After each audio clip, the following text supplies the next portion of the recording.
President Biden flew straight to Vietnam from the G20. He denied that the US is trying to curtail China's international influence after signing off a new strategic partnership with Hanoi.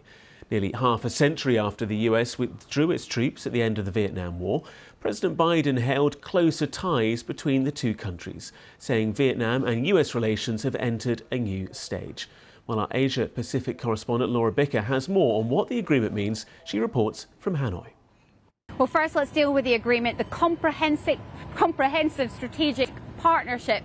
Now that will elevate the United States to Hanoi's highest level of diplomatic ties. It puts them on the same level as both China and Russia. What it really does is allow them to do more business. It kind of cuts a few bits of red tape.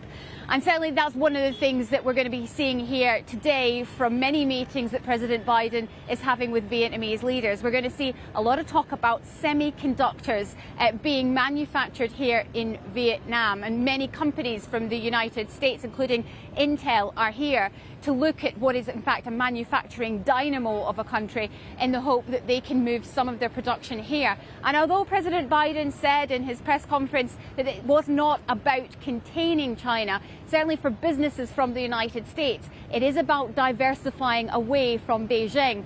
But the latest this morning here from Vietnam is that both Vietnam and the United States have signed a pact which will say has warned against the threat or use of force in the disputed South China Sea. Now that comes just a week after there have been tensions between China and Vietnam over disputed claims in the South China Sea. What seems to have happened, according to state media reports here in Vietnam, is that a Chinese Coast Guard vessel used a water cannon against a Vietnamese fishing vessel. This comes after years of tension. Vietnam is also concerned about the construction work going on in many of the small islands in the South China Sea by Beijing. That's quite a strong statement by the United States and Vietnam together. And although President Biden said in his press conference it's not about isolating China, it's not about containing China, and I put it to him that Beijing calls this a Cold War mentality, and he said that he denied that that was the case. So apart from that, this is the pact that they've signed this morning. So I do think that there will be some reaction from Beijing on this. That was Laura Bicker in Hanoi.